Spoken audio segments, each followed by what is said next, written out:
ఈ రోజున ఈ రాష్ట్రం అభద్రతా భావానికి ఎందుకు గురైంది అనే దానికి, ఈ రాష్ట్రం ఏ రకంగా కూడా అభివృద్ధి కాకుండా చేసినటువంటి అభివృద్ధి నిరోధకులుగా, చరిత్రహీనులుగా ఈనాడు మనకు కనపడే పరిస్థితి కళ్ళకి కట్టినట్టుగా ఈ రోజున కనపడుతున్నటువంటి దృశ్యం.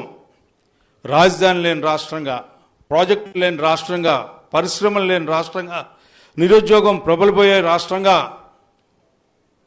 మహిళలకు ఇచ్చిన మాటను నిలబెట్టుకునే రాష్ట్రంగా, అప్పుల రాష్ట్రంగా ఈ రోజున ఒకటేమిటి అన్నిటినీ కూడా నాశనం చేసి, వ్యవస్థల్ని నిర్వీర్యం చేసి రాజ్యాంగాన్నే తిరిగి రాయాలనే ఆలోచన కలిగినటువంటి ప్రభుత్వాలు ఈ 5 సంవత్సరాలను మనం పాలించినందుకు సిగ్గుపడాలో, ఏడవాలో, నవ్వాలో తెలియనటువంటి పరిస్థితిలో ఈ రాష్ట్రాన్ని ఉంచినందుకు జగన్మోహన్ గారికి హ్యాట్స్ ఆఫ్ చెప్పాల్సినటువంటి పరిస్థితి.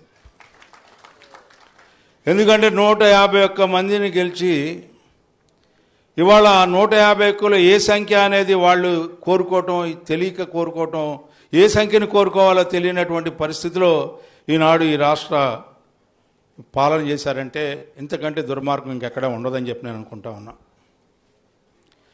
ఈరోజు చంద్రశేఖర్ గారి గురించి కూడా కొద్దిగా నాకు తెలిసింది చెప్తాను, మిగతాది ఆయనే చెప్తాడు. విద్యాధికుడు, ఈరోజు ఇక్కడ పుట్టి ఇక్కడ పెరిగి స్వశక్తితో తను ఒక సామ్రాజ్యాన్ని నిర్మించుకున్నటువంటి వ్యక్తి అని చెప్పి చెప్పచ్చు. ఈరోజు మనకి గత ఎంపీ గారు ఏ రకమైనటువంటి వ్యక్తిత్వం కలిగినటువంటి వ్యక్తో, ఎవరిని నొప్పించగా తానవ్వక ఇతరులను నొప్పింపగా అందరినీ కూడా సంతోషంగా మనందరికీ మనవాడు అని అనిపించుకునేలాగా ఏ రకమైతే 10 ఏళ్ళు మరి ప్రజల యొక్క గుండెల్లో మిస్టర్ ప్రైమ్ మినిస్టర్ అనే పదం మనం మర్చిపోకుండా మన హృదయాల్లో చిరస్థాయిగా ముద్ర వేసుకున్నటువంటి వ్యక్తి గల్లా జయదేవ్. అతని కంటే గనడు అన్నట్టుగా ఈరోజు పెమ్మసాని గారి యొక్క జీవితం కూడా అంతే. తన కాళ్ళ మీద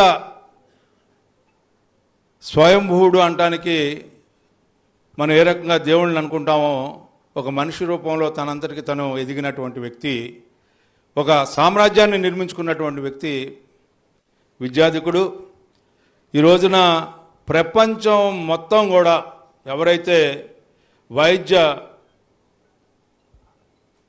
వృత్తిలో ఉన్న ప్రతి ఒక్కళ్ళు కూడా, లేకపోతే డాక్టర్స్ ఎవరైతే యుఎస్ఎంఎల్ఈ రాయాలనుకున్న వాళ్ళు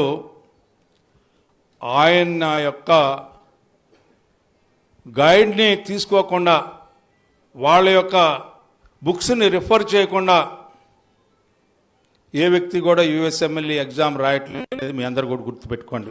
ఈ రోజున ప్రపంచానికి, ఒక ఆంధ్ర రాష్ట్రానికి కాదు, ఒక భారతదేశానికి కాదు, లేకపోతే ఒక ఆసియా ఖండానికి కాదు, ప్రపంచ దేశాలన్నిటికీ కూడా ఎవరైతే వైద్యం విద్యార్థులు ఉన్నారో వాళ్ళు యుఎస్ఎంఎల్ఈ ఎగ్జామ్ రాయాలో వాళ్ళందరూ కూడా ఈ రోజున తన యొక్క పుస్తకాన్ని చూడకుండా, దాంట్లో ఉన్న క్వశ్చన్స్ని చూసుకోకుండా, రిఫరెన్స్ చేయకుండా ఎగ్జామ్కి వెళ్ళినటువంటి ఘనతను సాధించాడు ఒక భారతీయుడు, ఒక ఆంధ్రుడు, ఒక తెలుగువాడు, ఒక బుర్రిపాలెం బుల్లాడు అంటే ఇంతకంటే ఘనత ఏదైనా ఉందా అని చెప్పి నేను అడుగుతా ఉన్నా. This is wonder. మనం ఏదో బిల్ గేట్స్నో లేకపోతే ఇంకోళ్ళనో పోడుకుంటూ ఉంటాం. ఇతనే మనకు నిజమైన గేట్స్ అని చెప్తా ఉన్నా. ఇండియా గేట్స్ను ఓపెన్ చేసినటువంటి వ్యక్తి పెమ్మసాని చంద్రశేఖర్.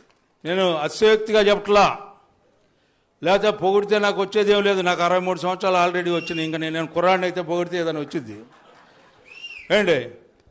ఇవాళ అతనికి ఉన్న వాస్తవాన్ని, అతనికి ఉన్న సమర్థతని, అతనికి ఉన్న శక్తిని, అతనికి సమాజానికి ఏం సేవ చేస్తున్నాడు అనేది, ఎలాంటి సేవ చేస్తూ ఉన్నాడు మనం అనుకుంటూ ఉంటాం. అన్ని దానాల్లో కంటే విద్యాదానం చాలా గొప్పదని చెప్పి, అలాంటి విద్యాదానాన్ని సమాజానికి అందించడమే కాకుండా ప్రపంచానికి అందించే ఒక వ్యక్తిగా ఈ ఇద్దరు సోదరులు మన ముందు ఉన్నారు. ఎందుకంటే రవి గారిని రాజకీయంలో లేకపోయినా వాళ్ళు ఎందుకు పిలిచారంటే మీ ఇద్దరి యొక్క కాంబినేషన్ రామలక్ష్మణులు మీ ఇద్దరు.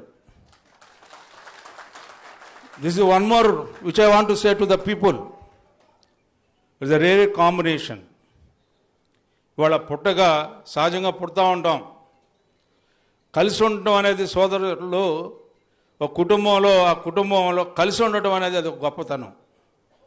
ఎందుకంటే వాళ్ళ అమ్మని చూడనవాడు, చెల్లిని చూడనవాడు, దేవుని దయతో మీ దగ్గరికి వస్తున్నానంటే మన నమ్మపుచ్చాలని చెప్పి ప్రయత్నిస్తూ ఉంటే ఎవరి యొక్క ప్రవృత్తి ఏ రకంగా ఉంటుంది, ఈ సమాజానికి మన బట్టి మన యొక్క కాండక్ట్ బట్టి బిహేవియర్ని బట్టి ఉంటుంది.